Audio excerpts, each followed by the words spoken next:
Shut up and sit down.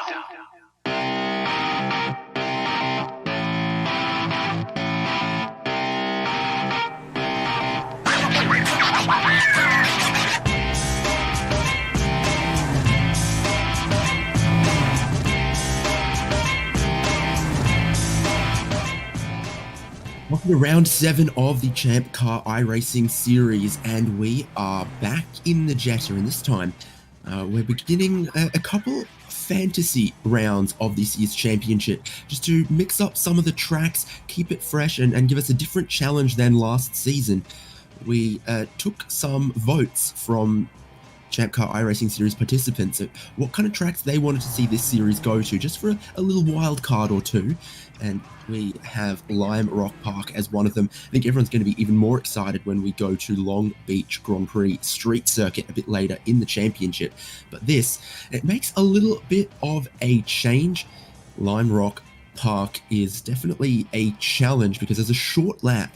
It is going to need drivers to be precise at every corner to be competitive and earn those points today. I'm David Haynes. I'm joined by Devin Peters, and we've got Michael Derby producing. Devin, got to mention it every time, the fantastic prizes up for grabs in this championship.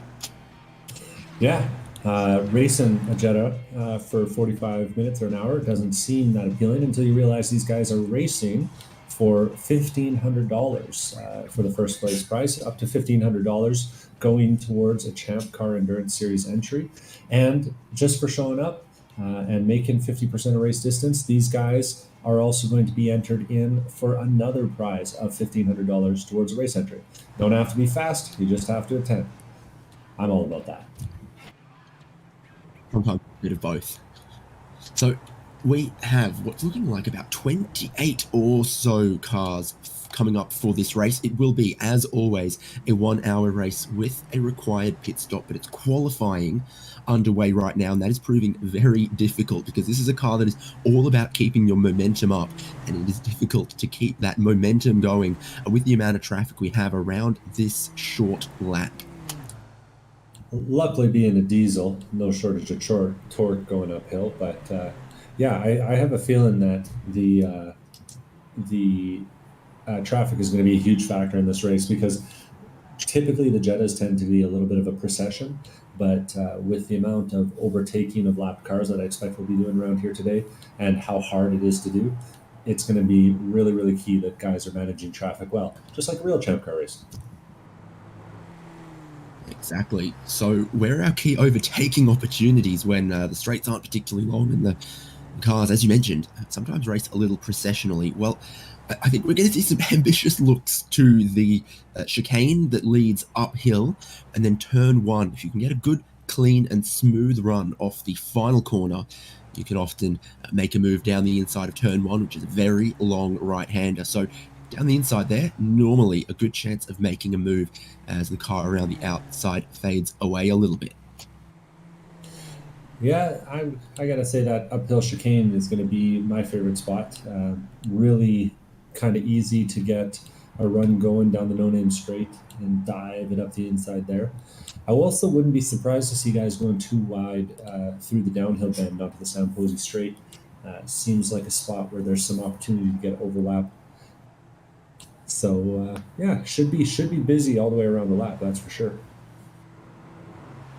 When we had the graphic up earlier, but I can't help but notice that the track is steaming, searingly hot today, and I think that actually has quite an effect on these cars, given the tire pressures even locked in. They're a car that can really overheat those front tires that work really hard, and if we have a really, really hot track, that's going to be well, we might see people's pace dropping away quite quickly in the race if it's really going to torch up, particularly that left front tire. Yeah, I have been noticing that guys have been going out for relatively short stints in qualifying, 2-3 laps once they got the fuel down. So 128 degrees Fahrenheit, I mean, that's some next level stuff right there. So yeah, it's going to be baking hot and cars are going to be struggling, especially if you put a little too much into those front tires. And of course, hopefully, Many people are familiar with Lime Rock Park and its layout from particularly IMSA and also its ubiquity on iRacing. But there is just an incredible number of right-hand corners, even adding the chicane. Really, it's still only the one left-hander on the track. So almost a right-turning oval of types. It feels like at times, and that is why the left-hand side tyres are the ones that are just absolutely going to cop a beating. For qualifying though, right now, with 5 minutes to go, luckily that means everyone's still going to be able to get a couple of laps in because it is a short lap. We're looking at a pole time at the moment from Ian Giebler of 1 minute 1.5. Is anyone going to be able to improve and snatch that away from him? We will see, but our fastest time only just fractionally over a 1 minute lap time. Yeah, and it's tight at the top too. 101s for the top 8, with 9th back to 22nd in the 102s. So should be pretty close at the front of the field.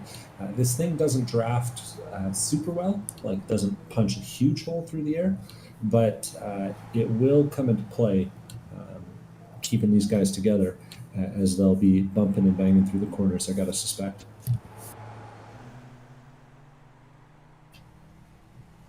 Just seeing Jared Gilbert demonstrating some of the pitfalls and challenges of not only racing on this circuit, but also, we mentioned, you almost get 60 attempts at a qualifying lap in this 1 hour session, given how quickly they come around.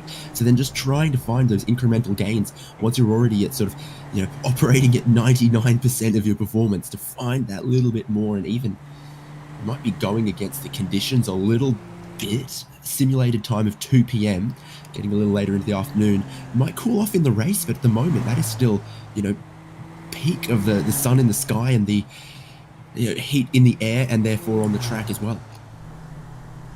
Yeah, and it can't be said enough how tight the racing in this car ends up being, how much it ends up being about precision, because just any little tiny mistake, running on the wrong white line, hitting the wrong part of the curb is going to upset it, get it bouncing, and get you sliding. And just like driving like a low horsepower go-kart, there's really no room for any errors. Maybe not so much here here at Lime Rock as at the Charlotte Roval earlier in the season, but this is a car with not really race-tuned suspension damping or tire pressures or whatever it is. It seems like when they get the curbs, the front really likes to bunny hop. It doesn't settle down smoothly, and you just find yourself with that chattering on the front tires. So that would, if you hit some of the curbs here, while they're not so tall and you kind of can run over them, if you hit them wrong, that could definitely cost you time compared to just taking that sweet line and hitting that sweet spot. Yeah, what I'd compare it to while we were trying to figure out the suspension setup on some of our race cars, and we did some bad math and got dampers that were about twice as much as what we needed. These things will like overdamp the heck out of themselves and just pogo around once they get going, for sure. A couple of familiar faces up at the front of the field today. Have you had a chance to take a look at the points since our last race? No, I don't actually have that up at the moment. I probably should go and check on it. Well, don't worry. I got your back. What a man. We got Ian Gilbert up at the front. He's 8th place in points, but first place in the qualifying session so far. Mark McCormick, though, 2nd place in qualifying. He's first in the points with 3 wins so far this year, 226 points. Simon Fogle, our 2nd place points runner, has apparently decided to make this a drop week, 4 drop weeks for those wondering. But Alex Albert, our 3rd place points finisher so far this year, with 215 points. He's currently running in 4th. And there's a couple other familiar names in and around the top 10 or so. Justin Hall, he's 4th in the points and running 17th right now, I believe. Top 20, I guess, for him. Keith Carlson, he's 9th place and 5th in the points. Nicholas Love, he is running 5th right now and 6th in the points. And Bradley Daly is running 14th right now, and he's 7th in the points. So pretty strong showing. And you know what? I'm actually also noticing that race winner from previous seasons who hasn't joined us yet, Aaron Smith, he's just shown up and joined in the back of the field. Currently only a 112 in the books, but I suspect that number will come down rapidly because he's shown himself to be pretty quick in the past, albeit not in this car.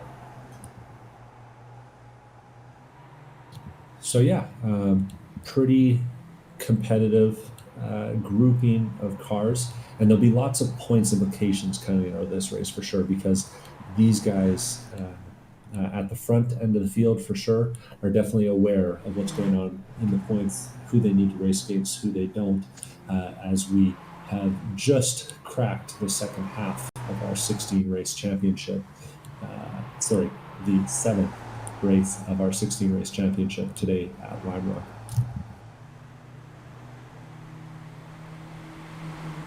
Good stuff, Devin. Thanks for checking up on all of that. Exciting times in the championship. And yeah, you said 4 drop weeks because we've got 16 rounds to the championship and your best 12 count. And what that can mean is when you're having a good day, you've got to make it, a good day, put some wins together potentially, because someone else will if you won't. And then once you filter out some of the worst results and just take the cream off the crop of your best 12, then there better be good ones. Mm-hmm. Looks like that's our checkered flag, though, at the end of qualifying here. And that leaves us with just a few cars crossing the line. Don't think there's anyone on a particularly fast lap right now. Crawford's coming to line. He's just crossed and stayed in 3rd place. Didn't make an improvement that time. I'm seeing Justin Hall went to 13th with his most recent lap. Alex Albert went from 5th to 4th a couple of minutes ago. So track temperature staying about the same, but a couple of drivers just managing to get those best laps in. And maybe right now, if they're positioned well, they get a little bit of clear track that they mightn't have had in the last 20, 30 minutes. There's a chance that 1 or 2 of our drivers could improve right here at the checkered flag. There's always a chance that they don't, so it's hard to know there. That is the checkered flag on qualifying. Shortly, our drivers will be gridding up, and we are going to have a moment's silence to remember Doc Waldrop, who was always a lifelong fan of racing, a huge supporter of the ChampCar iRacing series, and a very fierce advocate for us and this series and ChampCar in the sim racing space on the board of directors. So let's look at the grid first then, and we'll get to a moment's silence for Doc in a second. So on pole position, it is Ian Giebler from Mark McCormick. That is going to be a very interesting front row as the Jetters take on Lime Rock Park. Alex Coffard and Alex Albert make it an all-Alex second row. Then Nick Love and Patrick Pursley, Jacob Hiller and Clinton Ford, and then Keith Carlson and Jay Sofianek are our top 10, Devin. Yep, 11th place goes to Troy Isidore, Andrew Cossack in 12th, Justin Hall in 13th, Aaron Thorpe with a last-minute effort. Wrong Aaron. He's in 14th. Bradley Daly in 15th, Chris Nicely in 16th, Scott Grinnell at 17th, David Warden 18th, Greg Vandevert 19th, Mark Kruger 20th, David Palermo 21st, Andre Jameson 22nd, Shane Cameron 23rd, Donovan Bort 24th, Rob Craig 25th, Jared Cubitt 26th, Aaron Smith 27th, Benjamin Moody 28th, and on the back of the grid, though not currently gridded, is Thomas Love. I'm assuming there's some sort of relation to Nick Love. Either way, he is lined up at the back of the field should he choose to place his car on the grid.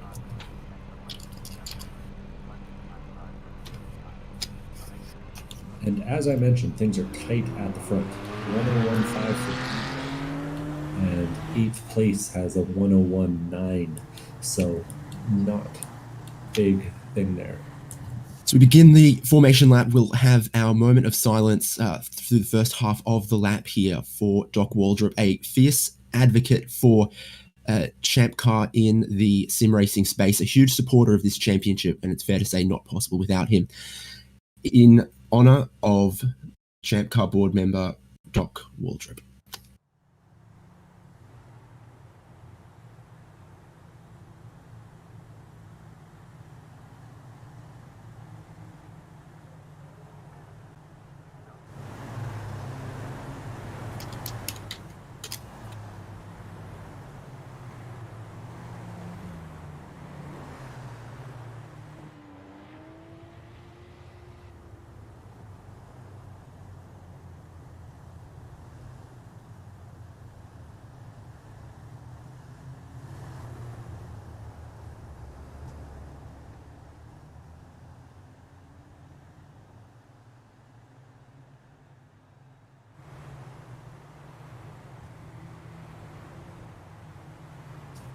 race well.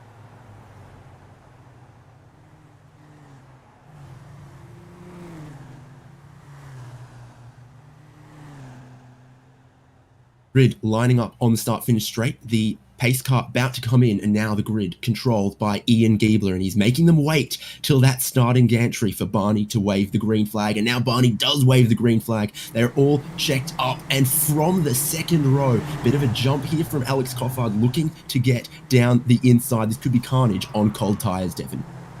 3 into 1 as Cofford makes that move stick and leaves Mark McCormick and Ian Giebler and fighting for second and third place, and they are fighting, door banging, making contact. Alex Albert getting up in there, makes big contact, spins it out, but he remembers you point that front wheel drive car where you want it to go. Cars stacking up all over the place.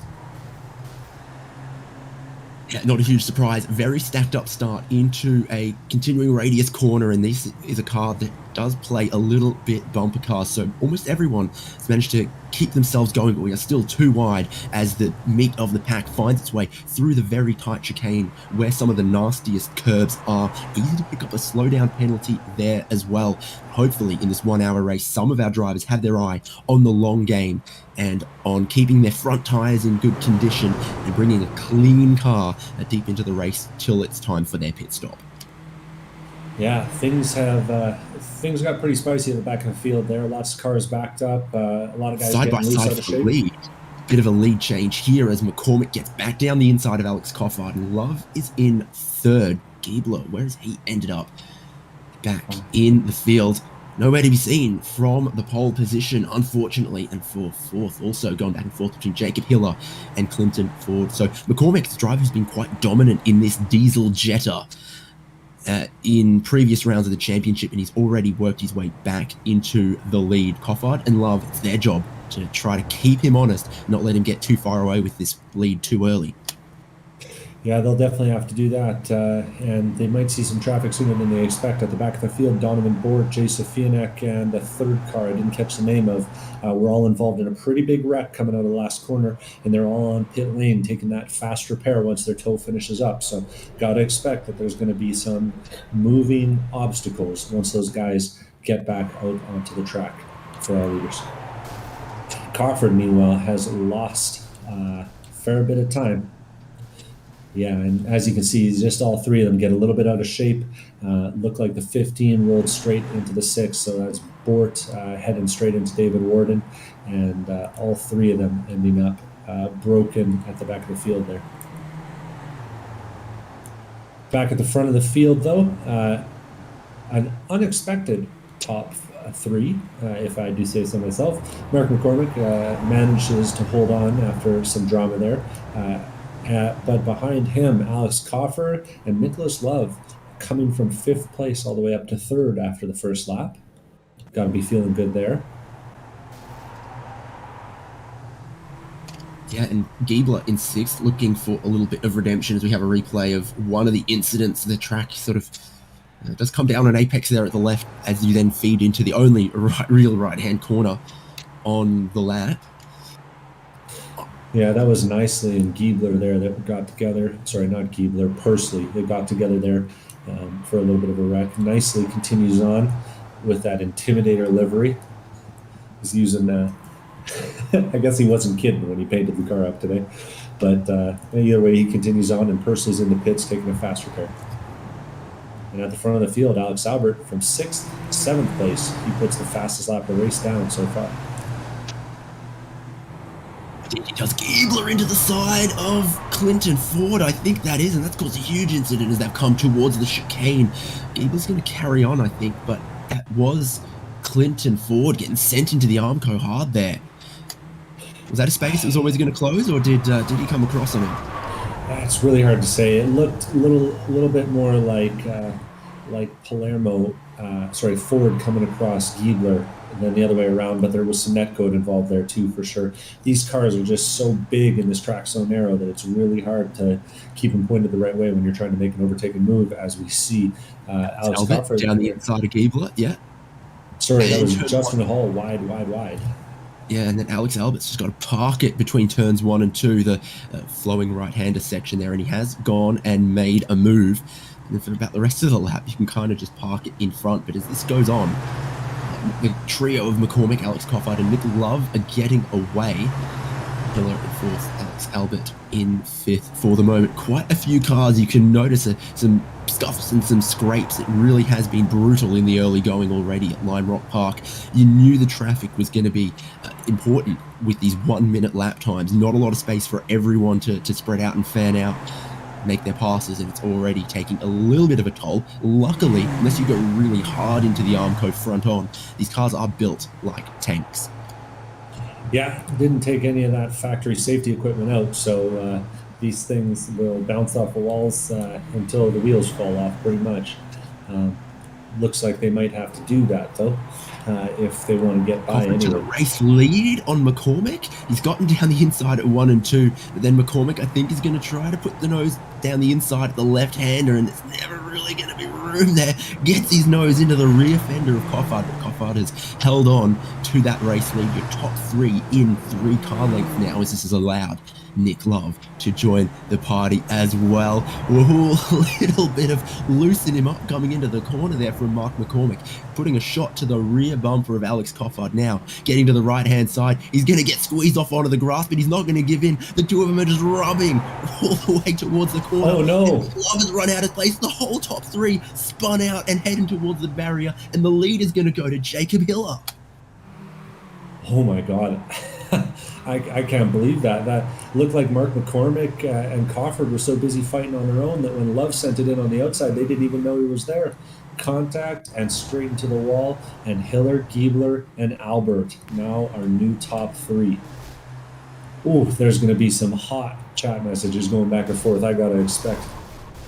So McCormick and Coffard are both going to bring it onto the pit lane now, get those repairs, get their cars back out, because I think almost all 3 of our competitors found the wall there. It was quite bruising and damaging. And as you say, Jacob Hiller to the lead, Ian Gilbert in second, and Alex Albert up into third. Alex Albert looking for a move. That's what these guys didn't need. Well, Alex Albert got a little bit of an overlap there, but backed out of it wisely. I think he saw that wreck that we saw going down into the chicane earlier in the race there. Got to be patient. Got to make your move at the right point. That's for sure from what we're seeing so far. Oh, and there is some unhappy drivers in here, I got to tell you. When the green flag drops, the tempers can rise as well. Oh boy, and who's that pulling out right in front of them? That's Nicholas Love. So this is not going to be your average lap car in front of them as the leaders close ranks and approach the now nearly lapped Nicholas Love. So through all of that carnage, we've had some big movers in the top 10. Hiller has come from 7th to be our race leader at the moment. Justin Hall in 5th has come from 13th on the grid, but the biggest mover in the top 10 at the moment, David Palermo, even though he's just gone and lost a position, he's still up 11 from the start of the race. So really, did those guys in the first 10 minutes need to get into each other, need to race so hard for the lead? Well, that's always, what is the aggression level in an endurance race like this? And you got to pick it right, and they might have overstepped the mark for that lead.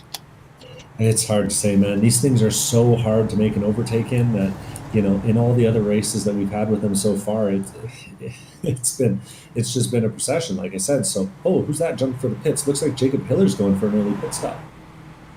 Now, I was just going to actually wonder if the other cars that had to pit early would be in the pit window, right? I believe this is a fixed setup race, so they should have the full fuel tank, diesel tank, available to them if necessary, but I don't know if that's enough room to make the whole race, is it? I feel like you're joking with us, because I'm pretty sure a full tank in these cars races for like 3 hours or something ridiculous. They a real show of efficiency, not necessarily a show of clean emissions, unfortunately. We later found out, but yeah, the economy, they can go a long time on their fuel in these diesels. So an interesting little battle happening here at the front now. We've got Donovan Bort, who was our 24th place qualifier, currently running in 27th, just ahead of Nicholas Love, who's making a move on the outside. And as those two are sorting themselves out, they've got Alex Albert and Ian Gilbert looking to find their way around with while losing as little time as possible. Bort gets out of the way with a big break, not all the way though, as he taps Alex Albert and goes spinning off into the dirt, rejoins in front of Justin Hall. And we'll see if Gilbert and Alex can make a slightly cleaner overtake on Nick Love. Jeez Louise, where have these bumper cars been since the start of the season? Holy. Been real difficult around here, and the driver's temper's really flaring. And yeah, Gilbert has got to be so careful because we know Nick Love has got some speed. Mm-hmm. And Nick Love could still end up in the picture for a top 5 in this race, just setting some clean laps now, having already made his pit stop and cleaned up his car. So he knows he's kind of actually racing Gilbert a little bit. But there are advisory and purely advisory blue flags waving. We've got to assume if Gilbert has a good run here and gets down the inside, Nick Love will have maybe learned some lessons and just try to keep out of this one, keep his car clean for the remaining 49 and a half minutes of this one. Alex Albert really wants to get through and not put a car between himself and Gilbert. He's going to put his nose down the inside of turn 1 on Nick Love, but is Love going to roll out and let him around the outside at 3? The answer is looking like not quite. He'll force the issue anyway and try to get to the inside for the right-hander, but it was a little costly for Alex Albert. Ooh, things are getting spicy up at the front there, that's for sure. And I did notice that purple car parked on the inside of the track there. That is David Warden, and I'm not sure entirely what the plan is there, but we'll keep an eye on him and see if that ends up getting towed back to the pits or something else. It does look like he managed to get it going. Maybe he didn't find the target he was looking for. Maybe he needed to go get himself a beer to finish the race with. Who knows? But things are still tight at the front. I'm also looking at a couple battles a little further down the field. 9th, 10th, and 11th place have just spread out a little bit as I say that, heading up the chicane. But they've been pretty glued together since the start of the race. That's Jameson, Vandevert, and Shane Cameron. And Shane looks like he might have a run up the inside of Vandevert here as he takes a little peek out there, running that Volkswagen Feta. Yeah, that's a Star Wars themed paint job. That's pretty good. Doesn't quite get the overlap though as they head into the corner. And I love that we started this season in the Jetta, and a lot of teams didn't have their own team paints or anything for the car, and it was a little plain at VIR South. Now we've got some joke liveries, we've got some interesting things going on. But yeah, as interesting as that can be, Shane Cameron, Andre Jameson, these guys have started right at the back of the grid, and now they're battling over 9th, 10th, and 11th. And as I say that, Jameson and Vandevert both missed the apex a little bit tonight. Cameron's got a huge run up the hill, but then thinks against getting down the inside for what's not a braking zone, hardly even a lift into the right-hander at the top of the hill there. It's coming down the hill and then flowing through the final corner that they've really got to carry the speed. Get on the throttle early as you can, but don't get those drive wheels out on the grass. Cameron has another great run. He wasn't strong on the brakes here a lap ago, but he's definitely got more overlap. I think that's going to give him more confidence to send it in deep, make a teeny itty bit of contact there. But as far as the passes we've seen already today go, that was pretty clean. I didn't see any contact. Did you see any contact? Maybe I did. No. Wasn't some there. I can't change the physics of being in Australia. I think that the cost of an overtake here is at least one bumper applied. So that was pretty clean, all things considered. But I did enjoy seeing Andre Jameson playing a little bit of games on the way down the straightaway there as they pass another car pull off to the side. That looks like Donovan Bort has I heard a motor blow. Yeah, I think he just heard a motor. I think I heard a Volkswagen TDI expiring, and the only way I can imagine you do that is either you've got damage to the oil cooler, or you make a really bung downshift, or you hit the wall that hard. Wow. Yeah, heads up drivers from everyone who avoided that. That would have hurt for sure. These things are hard to get oversteering, so I'm not entirely sure how he managed to do that. A bit of the grass on braking. It's not that straight is not a straight, is it? That is the name. Checking back in at the front, though, Alex Albert dealing with a little bit of lap traffic here as he tries to follow Ian Gilbert. Wow, really dealing with the lap traffic. That was Benjamin Moody that he sent spinning off in the chicane there. I think an apology there, but not a lot of time to waste when these guys are racing for $1,500 at the front of the field. and Nicholas Love manages to get a little closer to Alex, albeit still a lap down, as Alex hangs it all the way out, trying to make up some time on Ian Gilbert there. And yeah, just seeing that wreck again. Hard, yeah, I mean, pretty much definitely on Alex there, but, you know, hard to do anything but run into the guy in front of you when they're going slow through that chicane. It's only a one-line Gabler's thing. out to a 1.6 second lead now, which I think is the biggest lead almost anyone has had all race so far. Part of that a little aided through the traffic, and I can't help but notice Nick Love just sticking with Alex Albert here as well. I've been seeing on the timing screen, you know, who's setting the best laps each lap, and it's not always these guys at the front. It was Nick Love one of these laps, it was Mark McCormick the other lap. So the guys who pitted early, keep them in the back of your mind, because they are not out of this when the leaders need to pit deeper in the race. Those guys, McCormick, Cofford, etc., might really filter back into it, and that's why they're keeping their head down right now. Yeah, well, and there were obviously some pretty big. Oh, Nicholas Love runs it pretty wide there, but luckily you can, if you're consistent, you can keep the throttle down and just run all 4 tires off like that without much penalty. Justin Hall makes a move up the inside of Nicholas Love as well. They get pretty close together. Anyways, so much action around this track. What I'm trying to say is that Justin Hall and Keith Carlson, who are watching here, have been big beneficiaries of all this drama at the front, meaning that their 4th and 5th places in the points championship are now going to benefit very significantly from their 3rd and 4th place positions on track. So big points day for them, some good fortune based on what happened to the other guys, and we'll see how it shakes out after the pit stop, if they've still got you know, as much of an advantage as they seem to have right now.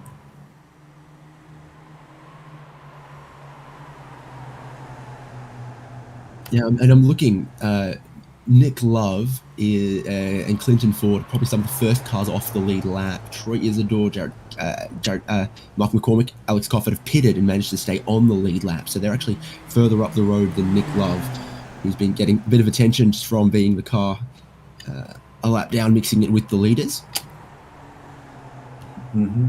Well, and it really does feel kind of like a ChampCar race, like right now. Like everyone's in a battle, and whether it's with a lapper or whether it's with your someone on the same lap as you right now. A little bit of smoke coming past Justin Hall. That's Ian Gilbert and Alex Albert making a little bit of contact. Alex gets an overlap down the not quite straight. Don't think that's the name. The no name straight. There you go. And tries to make a move there. Doesn't quite get it done though. Really dangerous to try and make that overtake on the outside into the chicane unless you got a big overlap. Yeah, so the lead that I had mentioned dissolves into nothing. Nose to tail coming onto the pit straight, and Alex Albert's going to look towards the inside. Not sure if he's got a huge run, but I think he's just trying to make Giebler work for that lead. He's going to juke back to the lead, to the inside late, but not send it down the inside. I think that's the mind games coming into play. But if this keeps up for these guys, you know, if he makes Giebler defend, then I can definitely see Carlson and Justin Hall coming back into the picture here as well. Bradley Daly from 15th on the grid is 5th and still within 10 seconds of the lead, which is not much at all. Seeing how quickly things can evolve, to be within 10 seconds of the lead is pretty important. And again, Alex Albert, I think, making Giebler defend a little bit. Giebler jumps across one of the curbs and it's costing a lot of time. Albert is going to get to the inside now, so this is starting to cost them a little bit if they can't just sort it out and move on. It looks like Giebler gave Alex the position there, decided he was out of position, didn't want to lose any more time.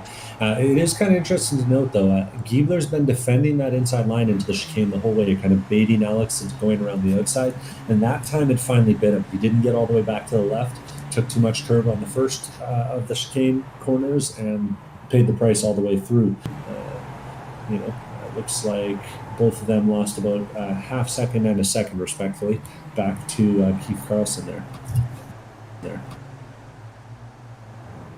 Carlson, now he's lost a tiny bit of it on this lap, and Giebler's at Alex Albert's bumper again. There is scuff marks everywhere on that bumper for Alex Albert. It's a good thing that doesn't really affect the performance. And if it did, you can drive around it at a track like Lime Rock Park. Looking back, though, a little bit further into the field, that group of 8th, 9th, 10th, led by Shane Cameron right now, has been, again, pretty consistent. Really good battle going on since the start of the race. And Shane Cameron's actually showing off a little bit here at this point. He's up 15 positions since the start of the race. All these guys have benefited a fair bit, but Cameron's benefited more than most. And probably the closest battle in that group is Jameson and Nicely, who are heading down the front straightaway right now. But good racing to be had all the way up and down the field. Nicely eyeing up with that Intimidator paint job. I wouldn't put it past him, moving Andre Jameson here as he gets the tight line. Kind of two lanes through the left-hander there. You can ride it out wide and try and really get the run on the way out, or you can keep it in real tight and park it on the apex. And when two people are doing different things, it gets a little bit dicey. A great view on the onboard shot, how disciplined the iRacing driver is at keeping their hands 9 and 3 on that wheel, despite how much lock it seems to need in this Jetta. Not the fastest steering rack, but again, it is just factory from an economy car. Yeah, and it does show. If you start using too much of that wheel, you're going to start cooking those tires too. So it's always a balance, but there's definitely some lap time once you get past 180 degrees on the steering wheel. And there's some speed to get down the inside of turn 1 here. If you're Chris Knisley, there was a bit of a wiggle from Andre Jameson, I think, getting a tiny bit of the grass out the final corner, and that just helped Knisley have that mile an hour he needed to get the overlap, get down the inside and up into the top 10. Yeah. And I'm actually looking a little further up the road. Cameron and Cossack are now really starting to battle pretty hard. That's 7th and 8th place. And Cossack gets wide, gets all it across wrong. the bird, isn't he? Gets it wrong, and Cameron, he's looking like he might have a run. And I got to think that Cossack's got to slow down for that, right? Maybe not. Either way, very close between those two as they head down into the downhill turn. Close that up to absolutely nothing. Almost gonna push him along through the corner all the way to the inside, and then to the middle of the road goes the most mint VW Jetta for Cossack there. And it's looking most minty to me. Shane Cameron's not going to be able to get around the outside there in that double right-hander, but he's really making Cossack defend for this 7th.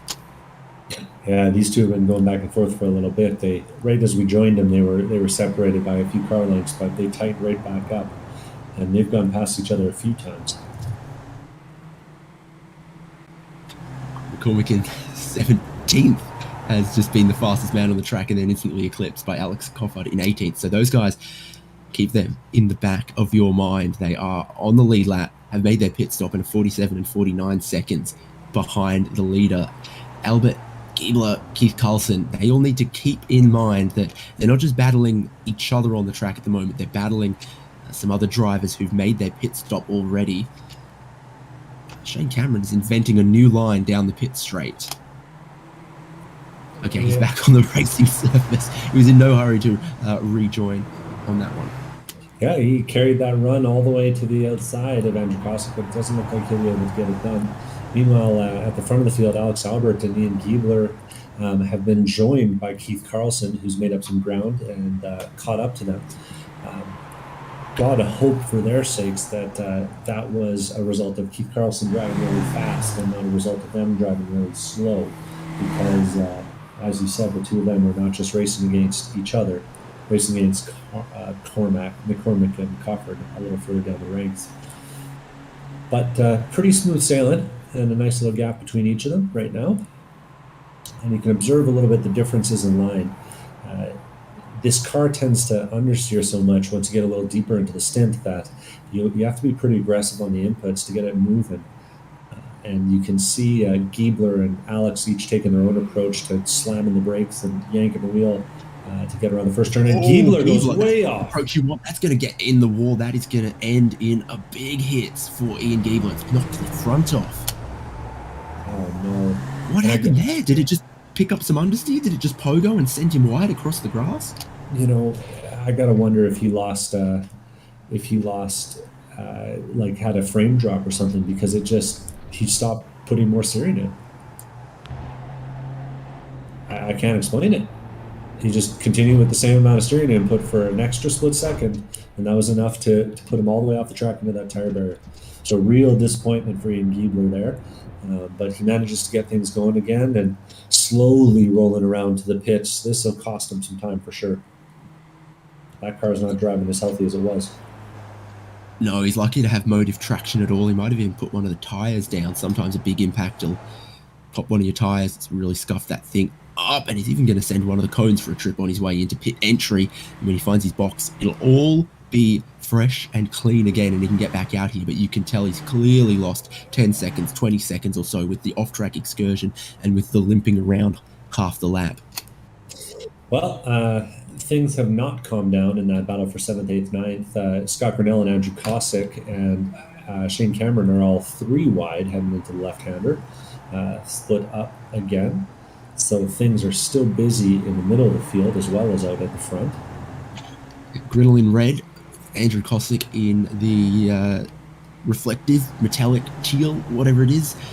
And nicely wearing doing it for Dale. And Andre Jameson in the picture here as well. And they were real too wide, and nicely looking which way he was going to go until Cosick managed to chop back in, find a line and take it single file again. All of them are going to be looking for a good run off the final corner. And, whoever can do it best might come out in front. Cosick gets a little run, but I don't think it's going to be quite enough this time.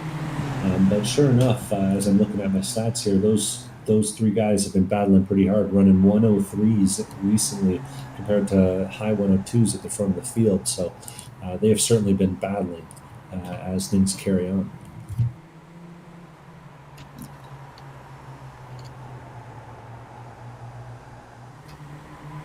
Yeah, indeed, 1 minute in the mid 103s for this battling group, whereas McCormick and Cofford, 13th and 14th at the moment, doing low 102s, and a second and a half is a huge amount here. That's an interesting move there from Coffard as well.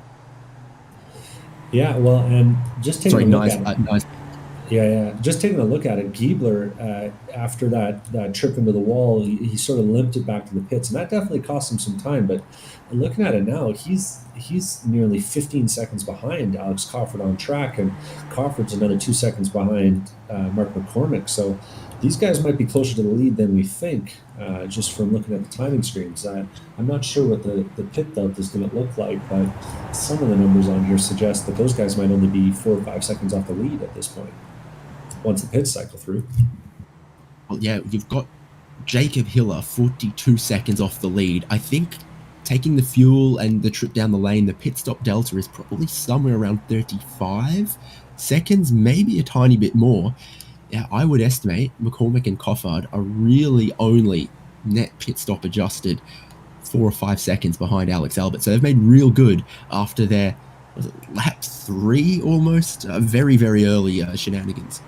Well, and another consideration here, Albert and Carlson are now coming up on their next lapper, who just so happens to be Ian Giebler.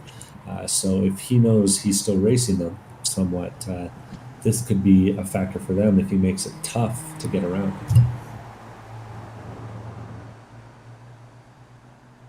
So we've got our top 11 cars yet to stop as we're a lap away from the halfway point of the race.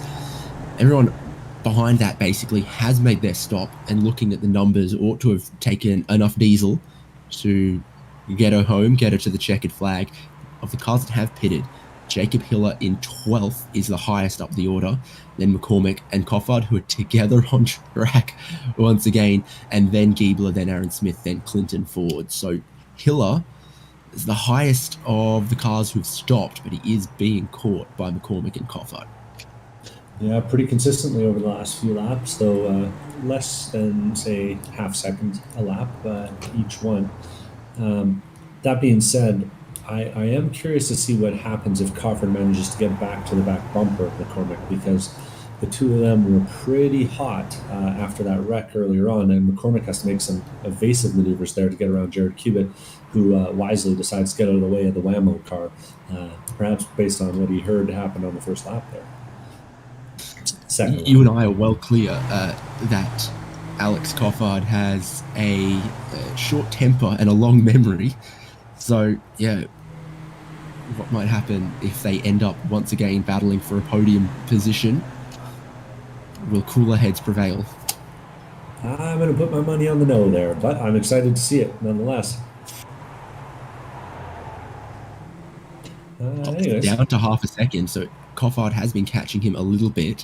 One thing I do keep an eye on, Devon, is we're getting further later into the afternoon, and I'm seeing the track cool just a little bit, but still punishingly hot for these road tires. Yeah, 123 degrees Fahrenheit is going to eat up just about any tire you put on the car. I was actually noticing that Shane Cameron, our little favorite battle there between him and Aaron Thorpe and all those guys, seems to have calmed down a fair bit.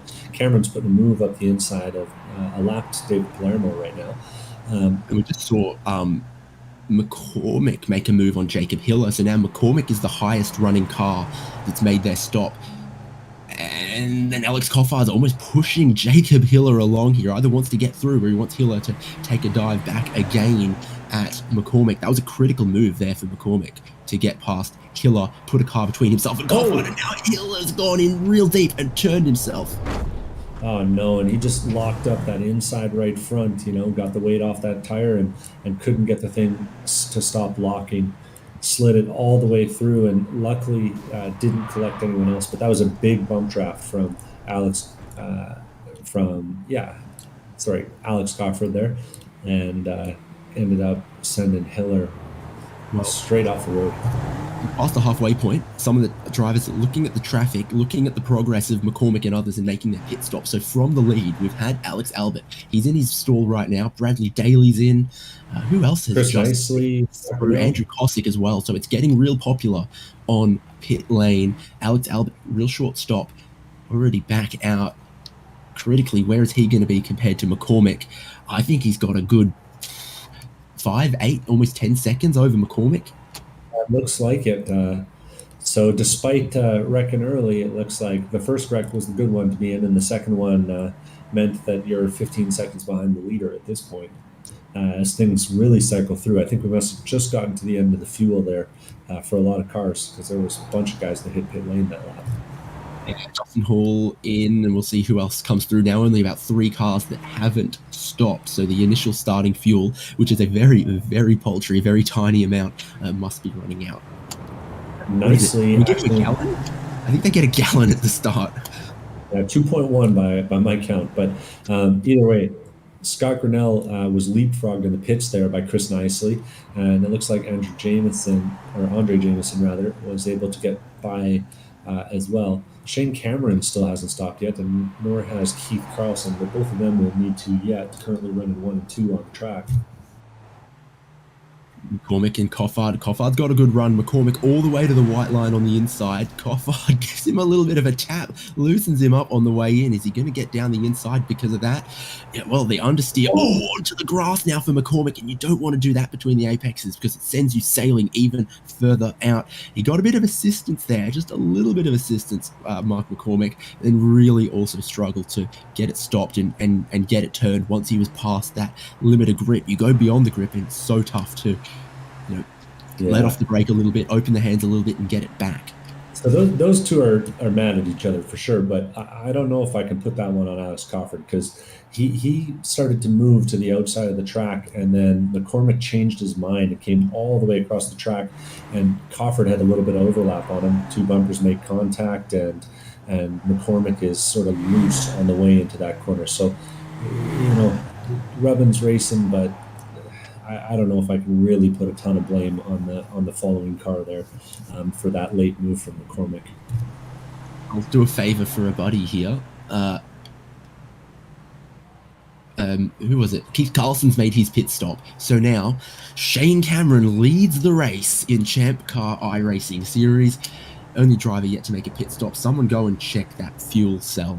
He's gained Yeah, we'll need to pump him up for sure. Shane Cameron's up 22 spots. That's got to feel good. You can't do any better than that, literally. But of course, that's going to all go away once the pits happen, and we'll see when that is for him. Does look like he's pointing himself at that pit lane pretty aggressively this time off the last corner. And finally, Real understeer on the way in. He's not the first driver to collect that yellow pit entrance cone. I saw Justin Hall do it. Many of them have done it, leaving that braking on the pit entry late as possible. Is he even taking the fast repair here, Shane Cameron? I think part of his bumper hasn't popped out. So he's decided to keep that in his back pocket in case he's involved in a bigger accident later on. So Shane Cameron is the last driver to pit. Alex Albert back through into the lead. Keith Carlson in second. And Justin Hall, good time through the pit stop phase for him, has caught up a bunch compared to Keith Carlson. And then you've got a bunch more time to Alex Coffard and Mark McCormick. That's your top five now that everyone has made their pit stop. 24 minutes to go in ChampCar iRacing Series, round 7 from Lime Rock Park in the Jeddah. Yeah, and it's it's not super surprising to see Alex Albert and Justin Hall have pretty quick pit stops there. They are known for saving a bit of fuel in every car that we race, but it is notably faster than some of the other pit stops we saw from McCormick and Gilbert a little bit earlier this race, because I got to suspect that they had a better guess on how many laps we're going to run. And so how much fuel they needed to take than those guys who had to pit really, really early, and they were maybe a bit flustered. Justin Hall tries the entire outside of the downhill turn and runs nearly to the start-finish line in the grass, but manages to get it gathered back up. So now that everyone's pitted, I guess we can do a bit of a rundown potentially. Alex Albert leads from Keith Carlson, who's being pursued by Justin Hall, though Keith Carlson has just been the fastest driver on track that lap. Coffard, after the early stop and the early shenanigans, in fourth, 12 seconds off the lead, 3 seconds ahead of Mark McCormick. Ian Giebler still in sixth, despite that nasty crash we saw him have and how long it took him to come around. So he did good work in the early stages, that despite that time loss, he still filtered back out in sixth. Hiller and Shane Cameron might battle over seventh and eighth, and then your top 10 is completed by Bradley Daly and Andrew Kosick at the moment. Still a couple good battles out there, and definitely the lead and the top 5 shaping up oh so interesting. Yeah, and it does look like we have the overwhelming majority of the field running. So even though some guys had to stop for a fair amount of repairs at different points, things are still busy out on that racing service. I'm watching Hiller and Cameron 7th and 8th, because Shane Cameron is right at the rear bumper of Jacob Hiller, who gets a nasty pogo across the curb, and now Shane Cameron is going to manage to get down the inside on the pit straight. His charge continues. The force is with him. Yeah, and I was just going to make a comment about how much time Keith Carlson seems to be making up on Alex, nearly 6/10 over the course of this last lap. But I noticed then that Justin Hall seems to have made up even more time on Carlson. So things are starting to close up near the front. Different traffic, different laps, sort of playing things. Looks like we're too wide in the first turn there. Is it Knisley and Thorpe? I think so. I've seen Knisley get past Thorpe on my timing screen. Correction, that looks like that's Hiller and Daly, maybe? No, Hiller and Cameron, who are racing pretty hard right now. Though they have split up a little bit as we get onto the other side of the S's. Ooh. Things are just rubber banding back and forth. Seems like pretty much every corner. Hard to keep up. Yeah, it's battle 10th on back is what's fascinating me at the moment, because we've got 3 cars all stacked together of Kosick, Knisley, Thorpe, and Scott Grinnell just in touching distance behind them as well, if anyone makes a mistake or if they slow each other up. So what Kosick does here is he leads his little train down the straight is going to be interesting. You can tell how much some of them are still struggling on those tires, but I have seen a couple personal bets up lately. Is this an attempted an over or under? No, not going to get down the inside there for Chris Knisley, though. You could tell he had the nose pointed and he was thinking about it.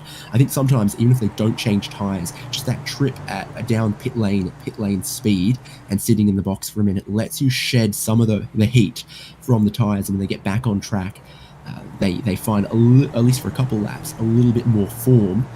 as they've given those tyres even just a tiny bit of respite to cool past the molten temperatures that we know they can reach. So a little storyline for people to think about. Alex Albert's still leading this race and still maintaining about that 2.8 second gap. But I do know that Alex Albert was feeling pretty under the weather when this race started. So there is a chance that he might fade here before the end of the race. He was saying that he'd already taken a nap, and by the end of qualifying, he was feeling like another when we were talking before the race. So I gotta think that he's feeling, pretty beat up running that direct drive wheel 45 minutes into this race. As he comes on the front straightaway, and we see a lot of smoke, and that looks like that's coming off of some combination of who's that? That is Clinton Ford and David Palermo, and I'd seen those two racing earlier. Looks like one of them got the worst of it. And another car off the track in front of Alex Albert. That's Jared Cubitt this time, making real sure to obey that blue flag, I guess. He's got the green paint, and he's almost just camouflage out there in the grass. A couple more lappers in front of Alex Albert. That's David Palermo and Troy Isidore. And I'm pretty sure... now, which Troy did Alex meet this weekend? I can't remember, but either way, he'll be hoping that they give him lots of room, and sure enough, they do. I thought it was Troy Trulio, maybe. You might be right. Confirmation from our director. That is the Troy that Alex Albert met at Watkins Glen. Do we got to pump up his bike tires on his performance at Watkins Glen? I guess we do. Hey, I think I will, because then it might curse him in this race. So yeah, Sunday winner overall at Watkins Glen the other weekend. Alex Albert, when he was driving for Pinkies Out. Was he? Yeah, and he was in the Aero car, right? I believe so. Whichever one. Yeah, I can't remember the numbers. Yeah, he and another HJ member were racing hard towards the end of the race there. So real good stuff, and it's really cool to see the sim racing translate. I mean, that's sort of what the whole huge ass idea was built off of, and so it's really cool to see the proof of the pudding with Alex Albert getting behind the wheel of real cars on Sunday and winning, and then by the looks of things, getting getting behind the wheel of a virtual car on a Wednesday and doing pretty good for himself here. Knisley's having a peek in the left-hander once again, and has finally caught out Andrew Kosick there. So now Knisley goes to 10th, Kosick back into 11th. Thorpe in tow still, with quite a bit of damage to the front right there, exposing a lot of that tyre. But Grinnell has caught them as well in his red mobile. Sunglasses branded. I could do with a pair of sunglasses. Certainly looking at that moistment car.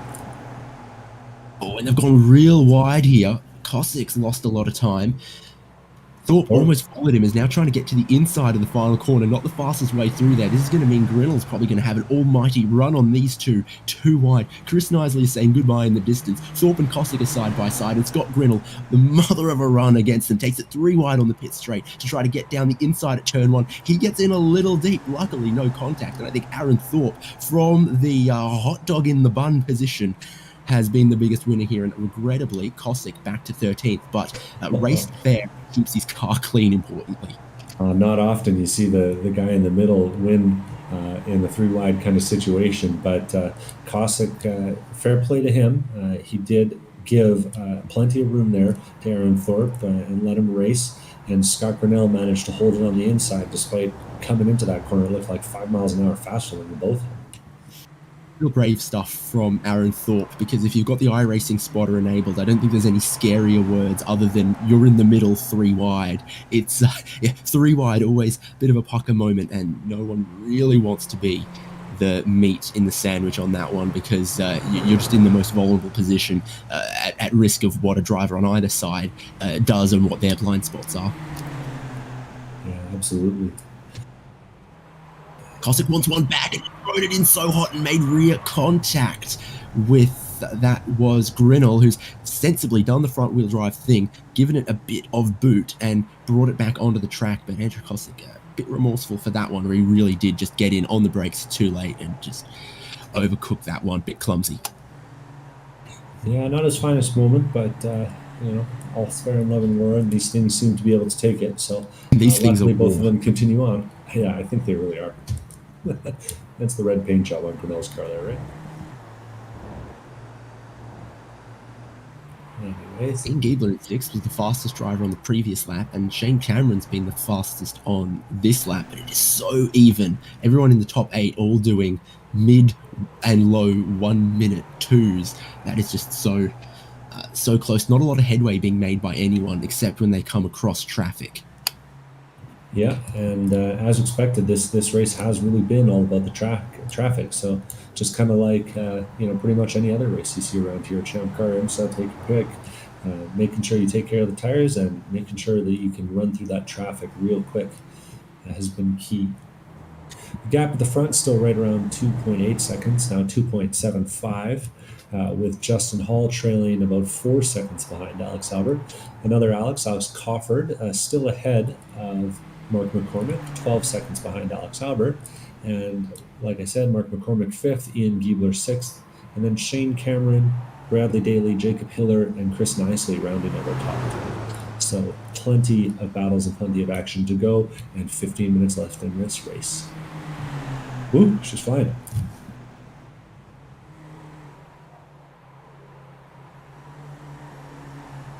Got Cameron looking for a move on Greg Vandervert here. This will be for a lap, but still always a potential for calamity when you're coming by. Luckily, it looks like he gets a fair bit of room there. Thought for a moment he was overtaking Grinnell again. Yeah, I kind of had to double check that one, but then I realized the sticker on the side was different, but the same shade of red. I think by this point in the race, they've kind of learned who is giving up the lap position easily, who's not respecting, inverted commas, the blue flags, but just taking note of them and trying not to be a nuisance. So early goings, it can be a bit tense, but by the time we get this far in the race, everyone's either had to make a lot of moves on traffic or had to take a good look in their mirrors, and they've sort of worked out the good places to give a position up and when to fight and who you are going to get good treatment from. Mm-hmm. I did notice that last time by that Jacob Hiller had a little bit of a moment heading down into turn 1. Just ran it wide, got 3 tires off, but managed to pull it back on with the last one into turn 1 there. So still managing those tires. And I am also noticing that it seems like everyone is really, really taking that diamondy kind of double apex shape through the Big Bend, even more so than usual, really pushing it to the outside edge. Gotta think that it's those front tires going away from some of these cars. Albert puts another a lap on Nicholas Love. Love, who hasn't really been able to recover, down 17 laps and lapping in the 106s. He's had 3 pit stops now, so that car a little bit worse for wear, I got to think, than it was at the start of the race, because he qualified in 5th and doesn't seem to have the speed that he did at the start of the race, that's for sure. Rolled off the trailer looking a bit scuffed and rusty as well. To be fair, and unfortunately for Keith Carlson, that has cost him a little bit of time, as he had to overtake Love through the chicane there. No time that Alex Albert didn't also lose, though. 1.7 seconds between them last time by, and we'll see that might be right back out to that 2.7 again, especially with Carlson going wide here, if they're not. If things work out the way they ought to. Well, only 1.9 seconds, so he made up some ground there from Alex Albert. Oh, and Albert puts 2 tires off there. Oh boy, and they're going to be right together on the exit of the Big Bend here. You love to see that if you're Keith Carlson, but it hasn't cost Albert a gigantic amount of time, but still, that's not the kind of sloppy driving you want to be doing, trying to bring the win home.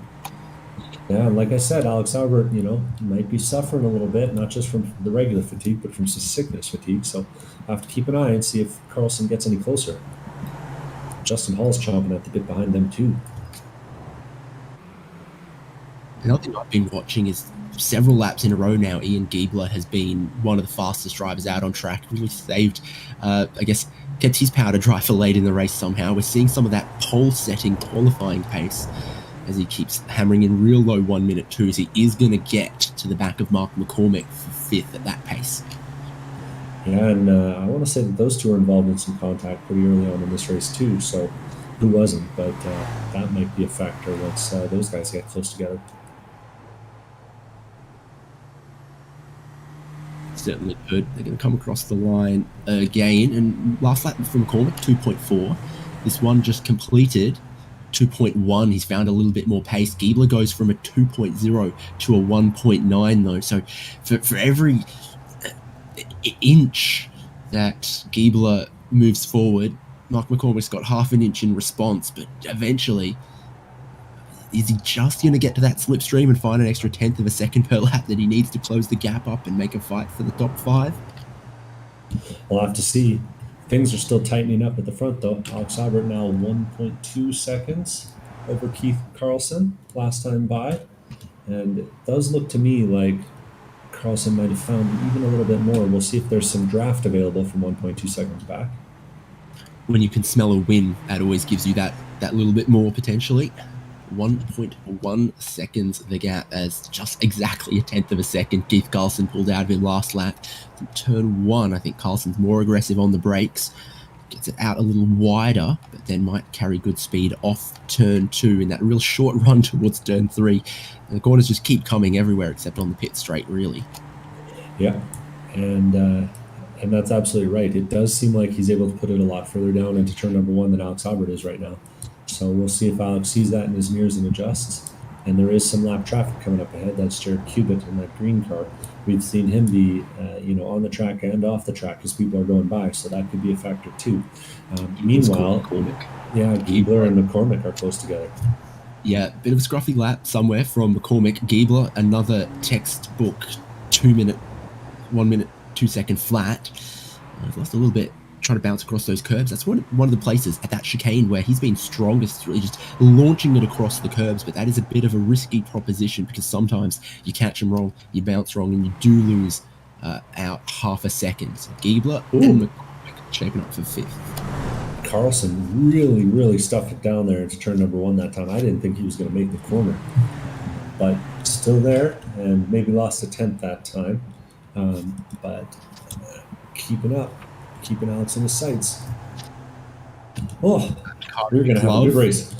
Between McCormick and Gilbert gets out of the way and lets them shape up for battle once again. Time running out, though. Underneath 8 minutes to go, and my count says about 7 laps when Alex Albert comes around, which sounds like a little bit, but it is not here at the short lap of Lime Rock Park. What are we about? We 1.5 miles? Yeah, if that. What does Google say? 1.5 miles? Agreed. In Sim says 2.41 kilometers. So yeah, right turning super speedway it is. 1 second separates Alex and Carlson this time. And I see 5 cars ahead of them that they're going to be passing, including a couple of battles for position. That's Grinnell, Cossack, Drameson, and Sofianek, who we have checked in on a few times that have been battling pretty hard. And Alex Albert's going to have to find his way through all of them while holding off Keith Carlson. 14 cars still on the lead lap is a good effort, given how difficult passing has been, how many elbows out incidents we've seen, and also just how short the lap is. So easy to fall off the lead lap. We've still got 14 cars within a minute of our leader.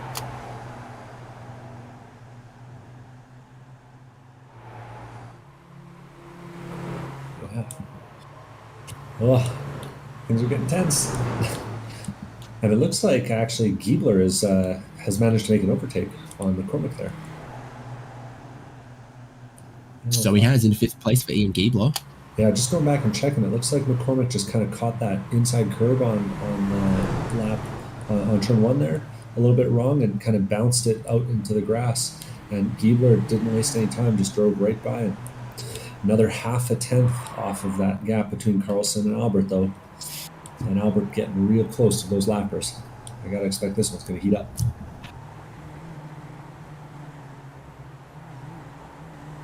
The track's been hot, the racing has been hot, and maybe it still has a little bit of time left in this one to remain spicy, because Albert does have a lapped car immediately in front of him that he's going to want to clear either before this final corner, or he'll have to hang back a tiny bit through the final corner here to make sure he gets a good run to clear Jay Safianek before turn 1. Safianek stays on the racing line. Albert has plenty of speed to get past this car, and this time 5 to go for the leader.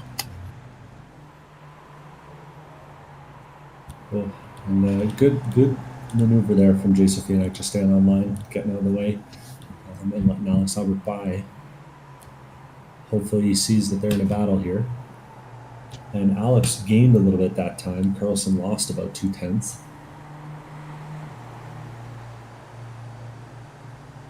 Gotta guess that's down to the draft, if anything.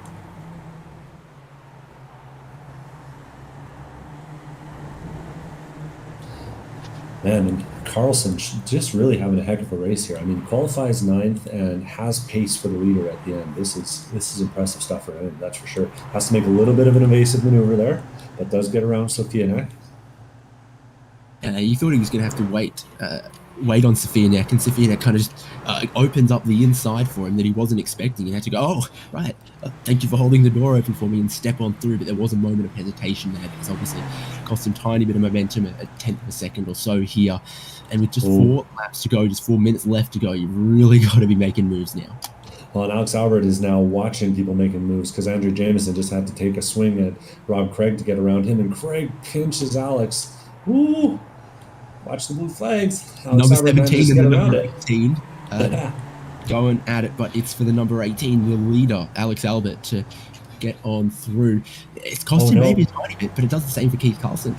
Yeah, Carlson had to make an evasive maneuver there, and a couple taps in the braking zone for good measure on Rob Craig. Oh boy. And I hear Jameson on the mic saying he'll get out of the way.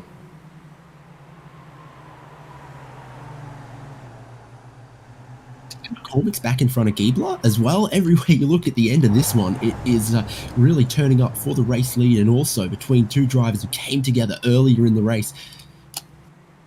That's a run up the hill, and a good one for Gilbert to try to get down the inside, but he's tentative. He stabs on the brakes in a place where often they don't, and big momentum around the outside for McCormick. He gets to hold on to 5th. Now just 3 laps to go. Yeah, and I'll keep an eye on those two if you keep an eye back on the front. But Gilbert had, it looked to me like a slowdown from the chicane. So you know how he takes that really aggressive line, and he had to take that slowdown on the front straightaway, and Mark McCormick just came flying by him, like freight trained him into turn 1. Either way, those two will be close together.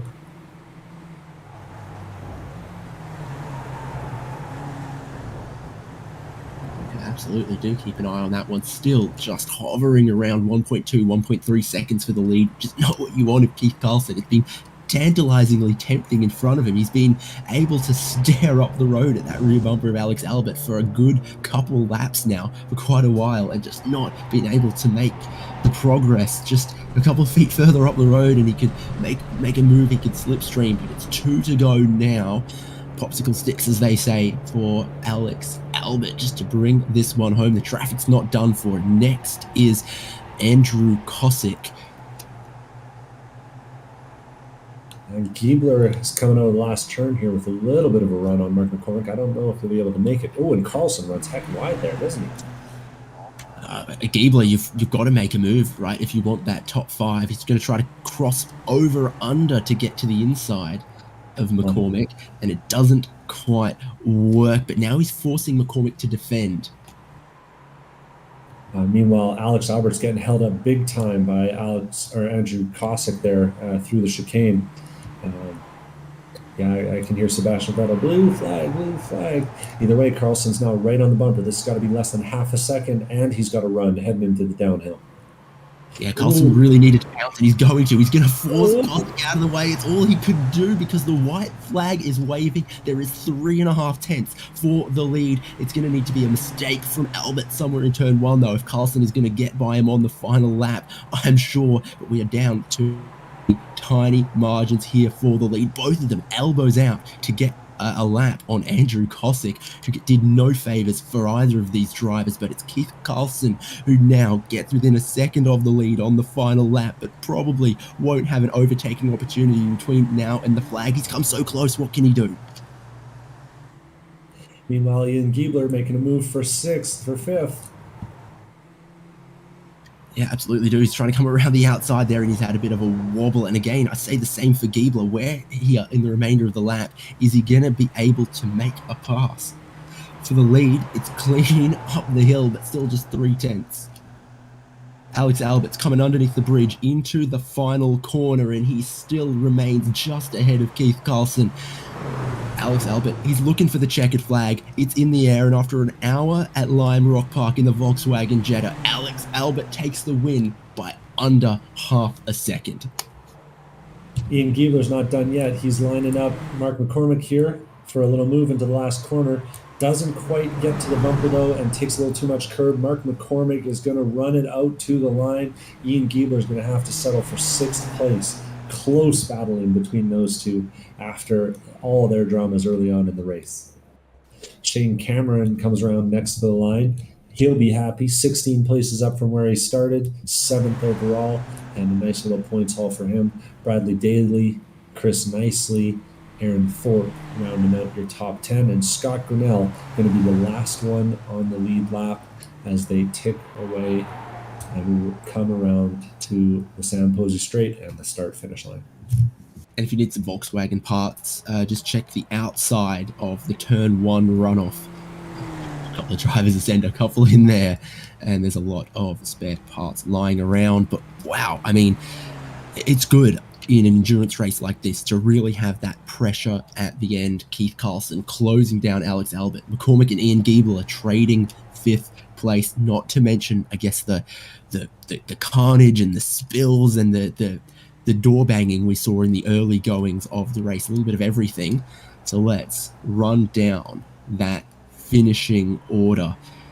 Alex Albert, the winner after an hour and 6 seconds at Lime Rock Park, completing 57 laps, only 0.366 seconds ahead of Keith Carlson there. Very close. In the end, Albert able to hold on to it. Justin Hall, bit of a quiet one there actually, because he was all by himself later on in the race. He completes the podium, even though we didn't really talk about him much in the final half of the race. And then Coffard in 4th, Mark McCormick in 5th, ahead of Ian Giebler, the great battle that they had.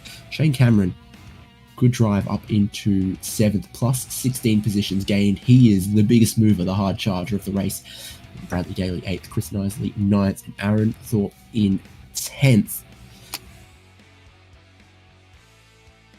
And Scott Grinnell in 11th, Andre Jameson in 12th. First car off the lead lap, but only just then. Andrew Kosick, we saw going off the lead lap as the leaders made their way through late in the race there. David Palermo 14th, Mark Kruger 15th. Rob Craig 2 laps down in 16th. Same for Jay Sofianek, Greg Vandervert, David Warden. Jacob Hiller, I think, might have actually retired it at the end with 2 or 3 laps to go, but still gets scored 20th and completed more than half the laps of the leader, and that counts to his participation towards that draw that is going to be done at the end of the season. It was drawn by Bob Varsha for last season, so how are we going to top that going forward? Goodness knows. But then the remainder of the order: Gilbert in 21st, Troy Isidore 22nd, Nick Love that many laps down there in 23rd, and then Clinton Ford, I think, the last driver who completed at least half race distance. No, Aaron Smith did as well, and then Benjamin Moody, retirement, Donovan Bort, retirement, Patrick Persley, retirement, and Thomas Love didn't take start of the race. Devon, I've got my breath back. Give me some quick thoughts before we grab some driver interviews. Well, that was a great race. I had begun to lose faith in the Jetta, but that was spectacular racing, and I'm really excited to see it continue. Our next round, round 8, will be at Circuit of the Americas on June 23rd, featuring the street stock, which always delivers not just smoke but also great racing. And I'm excited to see if we can get some of these guys in here. Is there anyone we got for an interview? Seems like it's mainly just the HJ faithful. I hope someone could have grabbed Keith Carlson to have a word with, because raced really well today and really just had some good pace, some good consistency in the Jetta. But we will go to our third place finisher, because I have Justin Hall. A lot going on in the early part of the race there, but then after your pit stop, Justy, just negotiating the traffic, keeping it clean was the name of the day. Yeah, pretty much.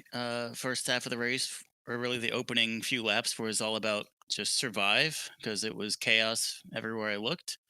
And then yeah, from that point on, I was really just trying to stick with uh, the guy ahead of me. I think it was, I forget his name, Keith, and just try to tuck in and not lose any time to the people behind me.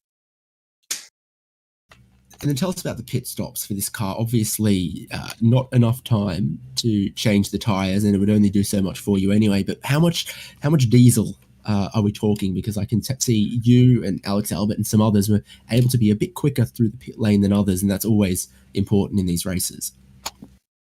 Yeah, I think part of that too was the fact that I really pushed my pit entry speed.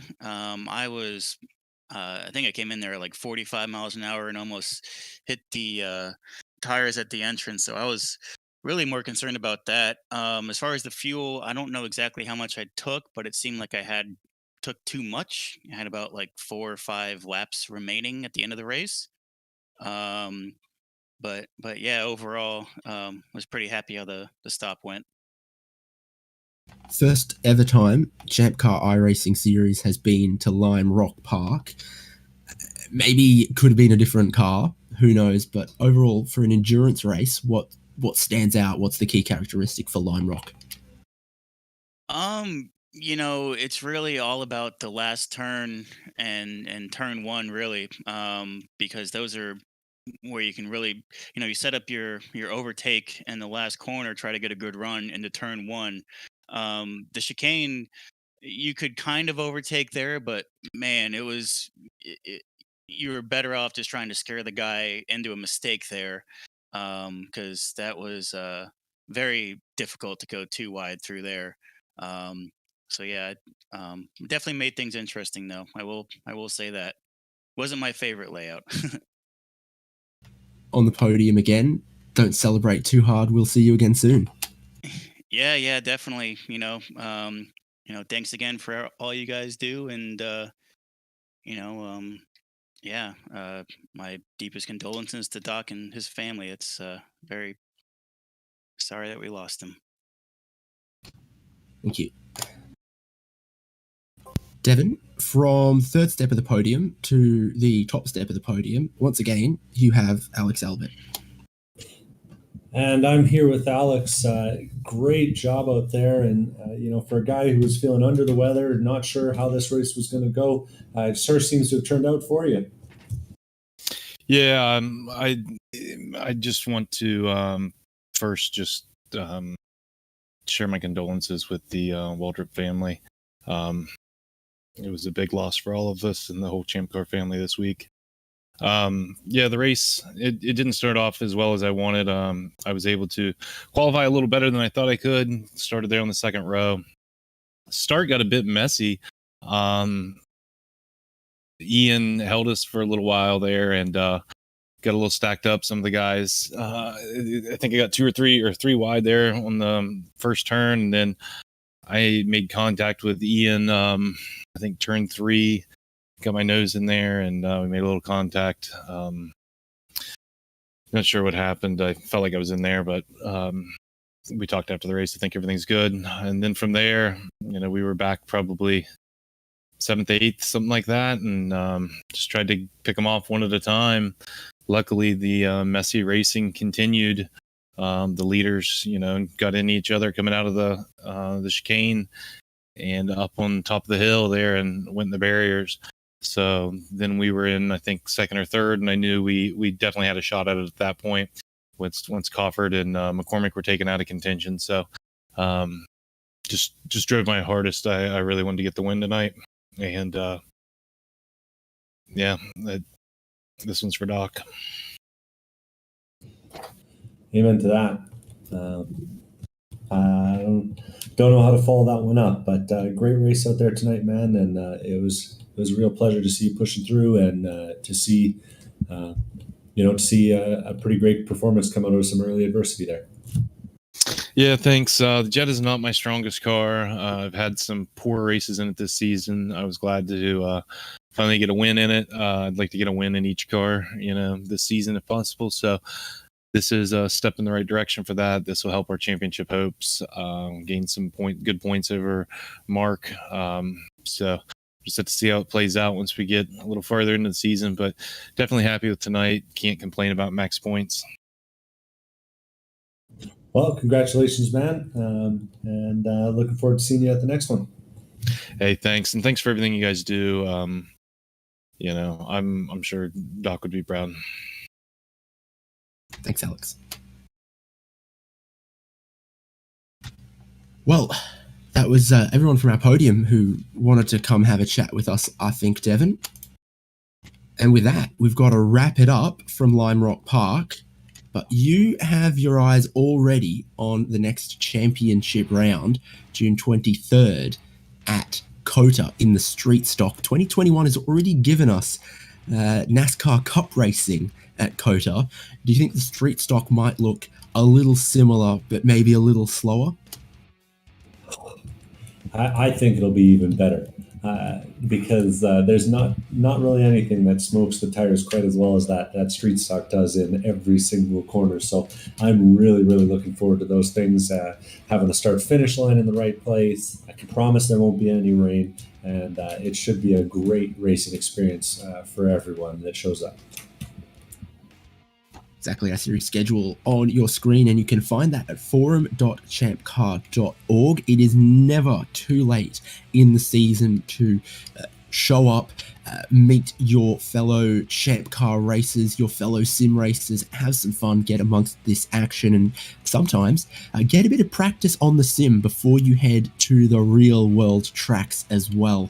So forum.champcar.org has all of the information about how you can register, when you can, and how you can race with us.